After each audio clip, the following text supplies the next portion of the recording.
Həftəlik bürclər Oğlaq, Boğa, Qız bürclərin torpaq unsurlarını 30 martdan 6 aprelə doğru nələr gözləyir? Torpağın vəziyyəti xoşuma gəlmir. Oğlaqlardan başlayaq. Oğlaqlar bu həftə beynimizin içərisində olan düşüncələr o qədər qarma-qarışıqdır, o qədər belə deyim də, cavabları tapmayan bir vəziyyətdəsiz ki, sanki həm qəfəsləriniz, həm zaman çərçivəsinə doğru bir-birinizlə gedişat olaraq aktivləşməyiniz mənim xoşuma gəlmədi. Çünki buradakı vəziyyət həm emosionallığınızı göstərir, həm istək və arzularınıza qarşı sərt bir şəkildə dayanmağınızı göstərir. Yəni gedişatınız normal vəziyyət deyil və bu məni qane eləmir. Düşüncələrimiz, qəlbimiz heç bir taraz vəziyyətdə deyil. Şeytanın pul maddiyat olaraq aktivləşməsi, pul maddiyatla əlaqədar itkinin, pul maddiyatla əlaqədar lazımsız israfın, pul maddiyatla əlaqədar olaraq lazımsız yönlərə doğru yatırım etməyə göstərir. Həftənin sonlarına doğru zaten ailənizlə əlaqədar bəzi konfliktlər, bəzi yarımçıqlarınız olacaq ki, özünüzü kəşf etməyiniz olmayacaq. Mən istəyirəm, daim istəyəcəksiniz, amma istək üçün böyük bir addımlar atmayacaqsınız. Burada hamısı hərəkətlərin dayanması var. Böyük sürətli hərəkətlər yoxdur, böyük çıxışlar yoxdur. İstəmək var, nəfs ağırlıqlara görə enerjilərin zaman çərçivəsinə doğru bulanmış bir vəziyyəti var. Emosionallığınıza görə bəzi nüanslar, qapıları yarımçı saxlayacaqsınız. Bu heç biri normal deyil. Ən əsası da boyun, boğaz, belə deyim də, yuxu enerjilərimizə fikir verməli. Baş ağrılarımız da çox ola bilər. Buna ciddi bir şəkildə fikir verin. Həftəlik dəyərləndirsək, oğlaqlar 65%'e kadar uğurlu edə bilərsiniz. Bu heç doğru deyil. Hərəkətsizsiniz tamamilə. Biraz aktivliyinizi artırın.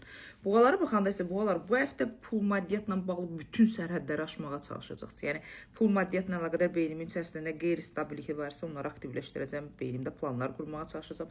Məni qısıtlayan iş pul maddiyatsa bunların yerini dəyişməyə çalışacaqsınız. Məntiqinizi, düşüncələrinizi iş pul maddiyatla əlaqədar yeniləməyə çalışacaqsınız. Çox gözəl bir məqamda olacaqsınız. Çünki xoşuma gəlir. Sürətiniz, dəngəviz, düşüncələriniz, pul maddiyat, işə doğru, özlərinizdə psixolojik işləmələrə doğru. Yəni boğalar hər zaman sizin o qədər gözəl şanslarınız olur ki və bu şansları dəyərləndirsəz, mənə elə gəlir 12 bürcün içində ən uğurlu bürclərdən biri siz ola bilərsiniz. Gözəl bir həftə olacaq. Məntiqinizdə, planlarınızda, qurduqlarınızı ciddi bir şəkildə addımlaya bilərsiniz.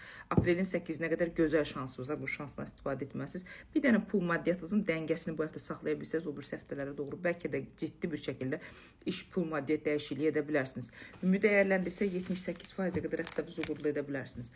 Qız bürclərinə gələndə isə qız bürclər dominatsız, idarəçisiz, zamanın dəngəsini vurmağa çalışacaqsınız, amma keçmişin bəzi problemləri sizə qayıdacaq. Bu ailəvinizlə və şəxsi həyatınızla əlaqədar problemlərdir. Bu maddisal problemlər deyil.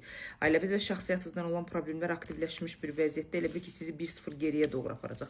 Bütün çabalarınızın hamısını geridə saxlayacaq.